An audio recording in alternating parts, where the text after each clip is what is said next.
Hello दोस्तों, आज हम एनसीईआरटी केमिस्ट्री हिंदी मीडियम का चैप्टर 4 पढ़ने जा रहे हैं, रासायनिक बलगतिकी, जो कि एनसीईआरटी बुक का एक बहुत ही इम्पोर्टेंट चैप्टर है जिसका नाम है रासायनिक बलगतिकी। तो आप और ऐसे वीडियो पाने के लिए हमारे चैनल को सब्सक्राइब कर लीजिए, वीडियो को लाइक कीजिए और शेयर करना ना भूलें। तो चलिए देखते हैं रासायनिक बलगतिकी क्या है। तो रासायनिक बलगतिकी के अंतर्गत हम क्या क्या पढ़ने वाले हैं उसी का अध्ययन किया जा रहा है। रासायनिक बलगतिकी के अंतर्गत रासायनिक अभिक्रियाओं के वेग और उनकी क्रियाविधि का अध्ययन किया जाता है। जैसे आप जानते हैं कि कोई भी रासायनिक अभिक्रिया होती है, आप लोग जानते हैं, लेकिन ये नहीं जानते कि उसका वेग क्या है, किस वेग से वह अभिक्रिया होती है। तो आज इस रासायनिक बलगतिकी पाठ के अंतर्गत हम उन्हीं रासायनिक अभिक्रियाओं के वेग और उनकी क्रियाविधियों का अध्ययन करेंगे। तो चलिए, पहला हमारा हेडिंग बनता है रासायनिक अभिक्रिया का वेग। रासायनिक अभिक्रिया का वेग किसे कहते हैं? तो एकांक समय में अभिकारक की सांद्रता परिवर्तन की दर को अभिक्रिया का वेग कहते हैं। चूँकि आप जानते हैं कि अभिकारक से ही किसी उत्पाद का निर्माण होता है। तो जैसे मान लीजिए कोई प्रोडक्ट है, मान लेते हैं कि दो उत्पाद ए और बी मिलकर दो अभिकारक ए और बी मिलकर कोई उत्पाद बनाते हैं। तो देखिए, उत्पाद बनेगा, इसका मतलब इन दोनों अभिकारकों की सांद्रता घटनी चाहिए। इन दोनों अभिकारकों की सांद्रता, अगर एक की सांद्रता घटेगी तब और बी की सांद्रता दोनों घटेंगे, तभी उत्पाद की मात्रा क्या होगी? बढ़ जाएगी, और इन दोनों की मात्रा क्या होगी? घट जाएगी। तो ए और बी जितना घटेंगे उत्पाद उतना ही बनेगा। तो एकांक समय में अभिकारक की सांद्रता में परिवर्तन, मतलब इनकी मात्रा में जो परिवर्तन होगा उसी को क्या कहते हैं? परिवर्तन की दर को अभिक्रिया का वेग कहते हैं। इनकी सांद्रता में जितना परिवर्तन होगा उसी को हम अभिक्रिया का वेग कहते हैं। जैसे हमने बताया आपको, A इक्वल टू प्रोडक्ट, कोई एक उत्पाद है, कोई एक अभिकारक A है और उससे कोई उत्पाद प्रोडक्ट बनता है।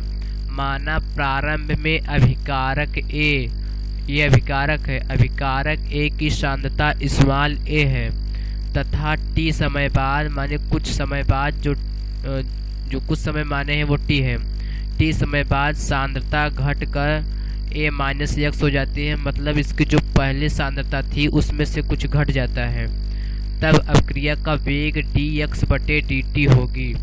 अभिक्रिया में जो सांद्रता परिवर्तन हो रहा है, जो जितना घट रहा है उसका जो दर होगा t होगा, बटे t लगा देंगे तो dx/dt वेग हो जाएगा। तो प्रारंभ में सांद्रता अभिकारक की कितनी थी? a थी। t समय बाद सांद्रता घटकर क्या हो गई? a minus x। तो सांद्रता परिवर्तन की दर जो होगी वो इसी को क्या कहेंगे? वेग कहेंगे, अभिक्रिया का वेग। तो देखिए, dx/dt proportional a minus x। तो इसका जो वेग है, जो अभिक्रिया का वेग है, वो a माइनस x, मतलब जो सांद्रता घट रही है उसके क्या होगी? अनुक्रमानुपाती होगी। इसीलिए dx/dt वेग है, अभिक्रिया वेग वहीं रहने देते हैं, प्रोपोर्शनल हटेगा, नियतांक आएगा k, और वहाँ पे a माइनस x ऑलरेडी ऐसे ही उतार लेंगे, a माइनस x उतार लेंगे। तो देखिए, सूत्र बन गया कि अभिक्रिया वेग बराबर k a माइनस x। ये k, जहाँ k बराबर क्या है? वेग स्थिरांक। k बराबर क्या है? वेग स्थिरांक। कभी अगर हमसे वेग स्थिरांक निकालने के लिए पूछेगा सवाल में, तो हम a माइनस x का यहाँ पे वेग में क्या करेंगे? भाग कर देंगे। ठीक है, तो मैं समझता हूँ कि आप लोगों को ये वाला समझ में आ गया, अभिक्रिया वेग किसे कहते हैं। और उसका सूत्र भी आ गया आपको। अब हम मान लेते हैं कि कोई R अभिकारक है और उससे P प्रोडक्ट बनता है, मतलब P उत्पाद बनता है। यदि समय t1 व t2 पर R व P की सांद्रताएं R व P, ये जो दोनों लाइनें हैं वो सांद्रता को व्यक्त कर रही हैं, P तथा R2 व P2 हो, तब मतलब t1 समय पर सांद्रता R होगी और t2 समय पर सांद्रता R2 होगी। उसी प्रकार t1 समय पर P की सांद्रता P होगी और t2 समय पर P की सांद्रता P2 हो, तब डेल्टा T समय परिवर्तन अगर निकाले तब t2 माइनस t1 कर देंगे, तो t2 माइनस t1 कर देंगे। डेल्टा R, ये जो एक्टिव मास लगा है वो सांद्रता को व्यक्त करता है, इसलिए डेल्टा R जो ब्रैकेट में है इसका मतलब सांद्रता, R की सांद्रता। तो R की सांद्रता में परिवर्तन बराबर R2 माइनस R1, जो R2 की सांद्रता है उसमें से R1 की सांद्रता क्या कर देंगे, घटा देंगे, तब डेल्टा R मतलब सांद्रता R की सांद्रता परिवर्तन आ जाएगी। उसी प्रकार P की सांद्रता परिवर्तन अगर निकालें तो P2 में से P1 को घटा देंगे तो P की सांद्रता परिवर्तन आ जाएगा। अच्छा, एक बात यहाँ पे आप देखिए कि डेल्टा R से कोई प्रोडक्ट बन रहा है, इसका मतलब R की सांद्रता में क्या होगी, कमी होगी। तो R की सांद्रता में कितनी कमी हुई है वो ऐसे आप निकाल सकते हैं। और P की सांद्रता में क्या होगी, क्योंकि इससे ये बन रहा है, जितना ये खर्च होगा उतना ही उत्पाद बनेगा, इसलिए P की सांद्रता क्या होगी, बढ़ जाएगी। इसलिए यहाँ कितनी P की सांद्रता कितना बढ़ रही है तो यहाँ से आप निकाल सकते हैं।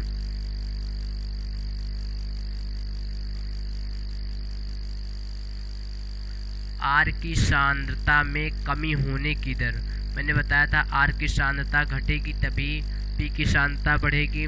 तो R की सांद्रता में कमी होने की दर माने बटे डेल्टा T कर देंगे, माइनस डेल्टा R बटे delta T, minus delta R बटे डेल्टा T, मतलब R के सांद्रता परिवर्तन बटे डेल्टा T कर देंगे तो R की सांद्रता में कमी होने की दर आ जाएगी। ठीक है, तो इसी प्रकार P की सांद्रता में वृद्धि होने की दर करेंगे तो यहाँ पे माइनस जो लगाए थे अब यहाँ पे क्या लगाएंगे, प्लस डेल्टा P बटे डेल्टा T, मतलब P की सांद्रता में कितना परिवर्तन हो रहा है उसकी दर निकलेगी। परिवर्तन मतलब कुछ बढ़ेगा और उसके हम क्या निकालेंगे, उसका यहाँ से हम दर निकालेंगे। अब आता है अपक्रिया नियम या वेग समीकरण। यह अपक्रिया नियम या वेग समीकरण क्या है, अब हम उसको जान लेते हैं। तो अभिक्रिया नियम या वेग समीकरण क्या है, देखिए वह समीकरण जो अभिक्रिया के वेग और अभिकारक की सांद्रता के मध्य संबंध स्थापित करता है उसे वेग नियम या वेग समीकरण कहते हैं। ऐसा समीकरण जो अभिक्रिया के वेग मतलब dx बटे dt और अभिकारक की सांद्रता के मध्य संबंध स्थापित करता है उसे वेग नियम या वेग समीकरण कहते हैं। तो dx बटे dt और सांद्रता के मध्य जब संबंध स्थापित होगा तब ऐसे समीकरण को हम क्या कहेंगे, वेग समीकरण या अभिक्रिया नियम। माना A small A capital A plus small B capital B is equal to small C capital C plus small D capital D. मतलब यहाँ पे जो ए की अभिकारक है, ए व बी अभिकारक है, कैपिटल ए कैपिटल बी अभिकारक है।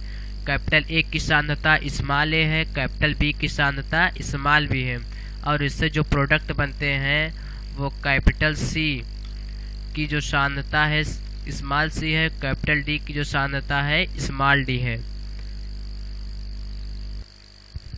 अब क्रिया का वेग अभिकारक की सांद्रता के क्या होगा, अनुक्रमानुपाती होगा। इसलिए dx बटे dt अभिक्रिया का वेग है, ये प्रोपोर्शनल है एक्टिव मास है एक्टिव मास b, मतलब जो a की सांद्रता है और जो b की सांद्रता है उसके क्या है, अनुक्रमानुपाती है। ठीक है, उसके अनुक्रमानुपाती है। तो dx बटे dt प्रोपोर्शनल हटेगा, नियतांक आएगा, नियतांक आया k, एक्टिव मास से एक्टिव मास b, माना अभिक्रिया का वेग अभिकारक का वेग, माना अभिक्रिया का वेग अभिकारक एक सांद्रता के यम घात पर तथा b के यन घात पर निर्भर करती है, तब dx बटे dt बराबर k एक्टिव मास ए, मतलब a की सांद्रता एक के यम घात पर और b की यन घात पर निर्भर कर रहा है। तो यहाँ पे जहाँ एक active mass A active mass be हुआ करता था उनकी घात भी लगा देंगे, तो यहाँ पे समीकरण नंबर 1 हो जाएगा। इसी प्रकार H2 plus I2 equal to 2HI, मान लेते हैं H2 और I2 मिलकर 2HI बनाते हैं, तब अभिक्रिया क्या होगी, वेग, मतलब अभिक्रिया का वेग बराबर डेल्टा H2 बटे डेल्टा T, मतलब जो H2 के सांद्रता परिवर्तन की दर बराबर I2 के सांद्रता परिवर्तन की दर प्लस 1/2, यहाँ पे जो घात होता है उस मतलब जैसे यहाँ पे 2 है तो 1/2 कर दिए, यहाँ पे 3 होता तो 1/3 कर देते। जितना यहाँ पे जितना मोल जैसे जितना मोल HI रहेगा उतना मोल क्या करेंगे, उसका भाग कर देंगे। तो यहाँ पे 2 मोल है तो 1/2 कर देंगे, और डेल्टा HI बटे डेल्टा T, यहाँ पे डेल्टा HI बटे डेल्टा T जो है वो HI के सांद्रता परिवर्तन की दर है। अच्छा ये बताइए, ये H2 जो है वो घटेगा, इसलिए यहाँ पे माइनस डेल्टा H2 बटे डेल्टा T रहेगा, और यहाँ पे भी माइनस डेल्टा I2 बटे डेल्टा T रहेगा, क्योंकि ये भी घट रहा है और ये भी घट रहा है, तो ये बढ़ रहा है, इसलिए यह क्या हो जाएगा, प्लस हो जाएगा। आप लोग यहाँ समझेंगे नहीं, यहाँ पे जो 2 है उसका 1/2 कर देंगे, उसका भाग कर देंगे। जैसे अगर यहाँ पे 2 होता तब भी 1/2 H2 बटे डेल्टा T करते यहाँ पे। अगर यहाँ पे 3I2 होता तब यहाँ पे 1/3 I2 डेल्टा T करते। ठीक है, तो यहाँ पे जो जितना मोल रहेगा ये अभिकारक या उत्पाद, उतना क्या करेंगे, भाग कर देंगे। ठीक है, ये आपको समझ में आया। अभिक्रिया की कोटि किसे कहते हैं, नेक्स्ट टॉपिक है अभिक्रिया की कोटि। तो यहाँ से देखिए, बॉन्ड ऑफ रिएक्शन, अभिक्रिया के वेग समीकरण में सांद्रता की घात का योग अभिक्रिया की कोटि कहलाती है। तो देखिए, अभिक्रिया का वेग समीकरण इससे पहले आपको दिखाए थे, वेग समीकरण क्या है, तो उसमें जो सांद्रता की घात रहेगा उसका हम योग जो है उसको हम तो जोड़ लेंगे, सांद्रता की घात हम जोड़ लेंगे, जितना आएगा वही क्या हो जाएगी, अभिक्रिया की कोटि। अब जैसे एक समीकरण दिया गया है, वेग बराबर k active mass A 1/2 B 3/2, ये दोनों घात है, तो अभिक्रिया की कोटि क्या होगा, 1/2 प्लस 3/2 कर देंगे, यहाँ पे दोनों का घात जोड़ लेंगे, एलसीएम लेंगे तो आएगा 4/2, एलसीएम लेकर हल करेंगे तो 4/2 आएगा, तो 2 दूना 4, 2 हो जाएगा। अभिक्रिया की कोटि क्या हो जाएगी, 2। तो यहाँ पे अभिक्रिया की कोटि हमसे सवाल में पूछेगा आगे, तो आप ऐसे निकाल लेंगे, घातों को दोनों क्या करेंगे, दोनों घातों को जोड़ लेंगे, जितने भी अभिकारक हैं उनकी घातों को क्या करेंगे, जोड़ लेंगे, तो वही जो आएगा वो अभिक्रिया की कोटि हो जाएगी। अब आता है प्रथम कोटि की अभिक्रिया किसे कहते हैं। तो देखिए, वह अभिक्रिया जिसमें अभिक्रिया की दर एक अभिकारक की सांद्रता की प्रथम घात के समानुपाती होता है, मतलब उसमें अभिकारक की सांद्रता के कई घात रहेंगे, एक घात रहेंगे, और उसके समानुपातिक होगा, उसे प्रथम कोटि की अभिक्रिया कहते हैं। तो फिर से एक बार, वह अभिक्रिया जिसमें अभिक्रिया की दर एक अभिकारक की सांद्रता के प्रथम घात के समानुपाती होता है उसे प्रथम कोटि की अभिक्रिया कहते हैं। यहाँ पे सॉरी दोस्तों, यहाँ पे गलती हो गई है। यहाँ पे A इक्वल टू प्रोडक्ट रहेगा, मतलब A से कोई उत्पाद बन रहा है। तब वेग क्या होगा? वेग तो आप जानते हैं कि सांद्रता के अनुपाती होता है, तो यहाँ पे प्रोपोर्शनल लगा दिए और यहाँ से जब प्रोपोर्शनल हटाएंगे तो वेग बराबर K एक्टिव मास A हो जाएगा। A की सांद्रता, यहाँ से प्रोपोर्शनल हटाने के बाद यहाँ पे K नियतांक लाए हैं, तो यहाँ से देखिए अगर K का मान निकालें तो वेग में क्या होगा? A की सांद्रता का भाग हो जाएगा। तो A की सांद्रता का भाग, ऐसे हम K वेग स्थिरांक निकाल सकते हैं। और इसका मात्रक क्या होता है? 1/समय। तो 1/समय, समय को जब ऊपर ले जाएंगे तो समय इन्वर्स हो जाएगा। ठीक है, तो समय इन्वर्स हो जाएगा इसका मात्रक। और जैसे आपसे पूछेगा अपक्रिया की कोटि, तो अगर मात्रक उसका समय इन्वर्स दिया है, आप मात्रक देखकर बता सकते हैं कि कौन सी अपक्रिया है, अपक्रिया की कोटि क्या है। तो इस तरह से आप अपक्रिया की कोटि बता सकते हैं। चलिए, द्वितीय कोटि की अपक्रिया किसे कहते हैं? वह अभिक्रिया जिसमें अभिक्रिया का वेग अभिकारक की सांद्रता के द्वितीय घात के समानुपाती होता है। मतलब इसमें जो अभिकारक की सांद्रता रहेगी उसमें उसका 2 घात रहेंगे, तो उसे द्वितीय कोटि की अपक्रिया कहते हैं। इसमें अभिकारक की सांद्रता की 2 घात होती है। मान लीजिए कि 2 अभिकारक हैं, A और B मिलकर कोई उत्पाद बना रहे हैं। तो ठीक है, A और B मिलकर क्या बना रहे हैं? कोई उत्पाद बना रहे हैं। तो ऐसी दशा में A की सांद्रता की घात 1 तथा B की सांद्रता की घात भी 1 होगी। अगर द्वितीय घात की अपक्रिया है और 2 अभिकारक भाग ले रहे हैं तो 1 दोनों को जोड़ देंगे तो 2 आ जाएगा। अगर मान लीजिए कोई एक अभिकारक भाग लिया है, तो द्वितीय कोटि की अपक्रिया में उसका जो घात होगा वो 2 होगा, क्योंकि उसकी सांद्रता की घात 2 होनी चाहिए। अगर एक अभिकारक है तो उसकी सांद्रता 2 होगी। अगर 2 अभिकारक है तो एक की सांद्रता 1 और दूसरे की भी 1 होगी जोड़ने पर, ताकि 2 आए। ठीक है, तो यहाँ पे देखिए कुछ इसी के बारे में लिखा गया है। माना A + B equal to product. तो देखिए dx/dt ये क्या है? ये है अपक्रिया वेग है। ठीक है, dx/dt प्रोपोर्शनल सांद्रता के होता है। तो dx/dt अपक्रिया की दर अनुपाती होगी A की सांद्रता और B की सांद्रता। यहाँ पे देखिए A और B की घात कितना है? 1 घात इसका है, 1 घात इसका है, दोनों को मिलाकर 2 घात हो गए, अर्थात ये द्वितीय कोटि की अपक्रिया है। तो यहाँ देखिए 1 घाते मतलब सांद्रता A की घात A है, सांद्रता B की घात भी 1 है। तो वेग निकालेंगे, वेग बराबर K। सॉरी दोस्तों, यहाँ पे जो B नहीं रहेगा, यहाँ पे A रहेगा। B रहेगा तो दोनों की घात 1 कर देंगे, बात सही है। लेकिन यहाँ पे केवल A अगर रहेगा तब देखिए, अगर A रहेगा तब इसकी घात क्या हो जाएगी? 2 हो जाएगी।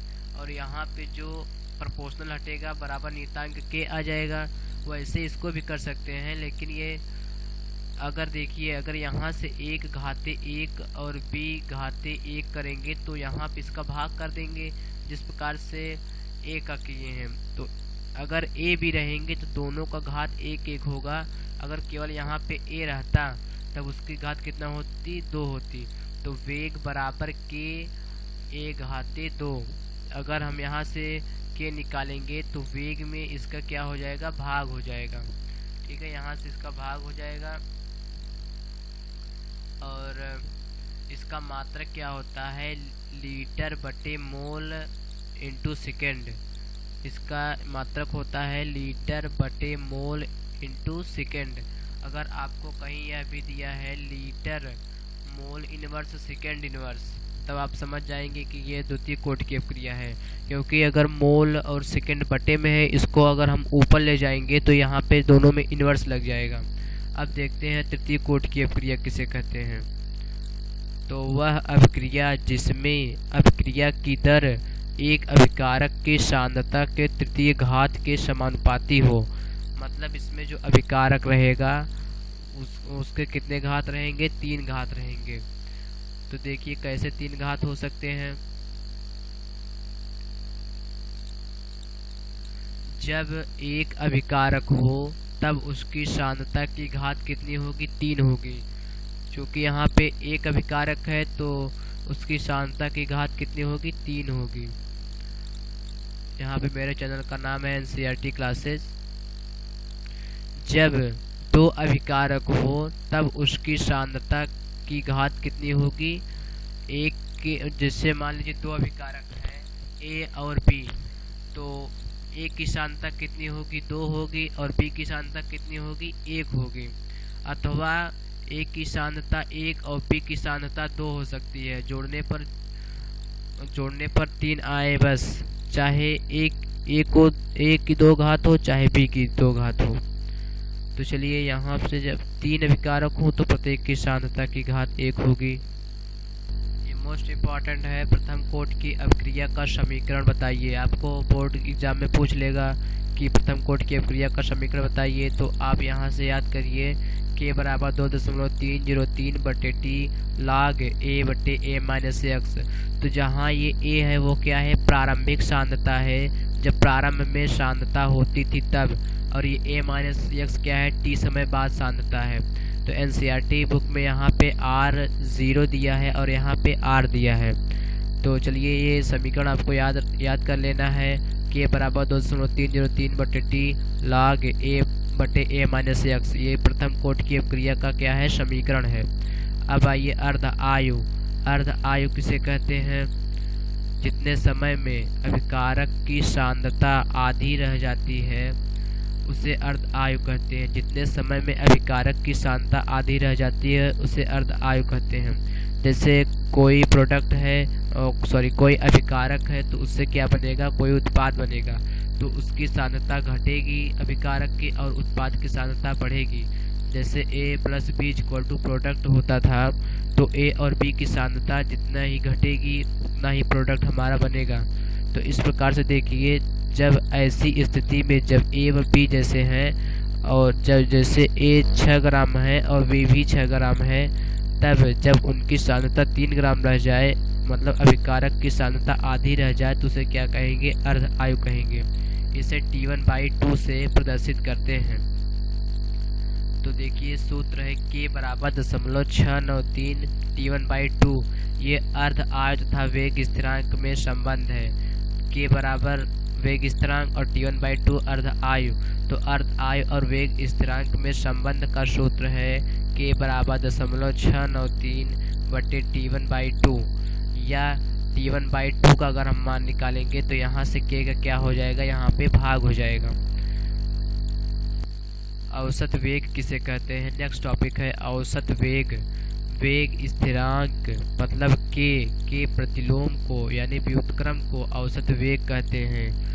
तो औसत वेग बराबर हो जाएगा टाउ बराबर 1/k। औसत वेग मतलब टाउ लिखते हैं और उसका प्रतिलोम लेंगे तो टाउ बराबर 1/k हो जाएगा। ठीक है, तो यहाँ पे अगर k का मान रख देंगे तो k का मान 0.693 T1/2 होता है। इससे पहले जो समीकरण बताए हैं अभी अर्धाय और वेग स्थिरांक में संबंध से, तो देखिए टाउ बराबर T1/2, ये ऊपर चला जाएगा। आप कॉपी से लेकर अगर करेंगे तो ये T1/2 कहाँ चला जाएगा? ऊपर चला जाएगा और 0.693 यही नीचे रहेगा। ठीक है, तो यहाँ पे देखिए टाउ बराबर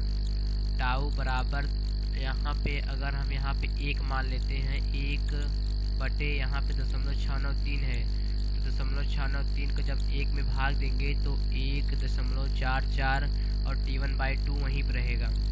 ठीक है, तो यहाँ पे देखिए हमारा औसत वेग और अर्ध आयु में संबंध। स्थापित हो जाता है।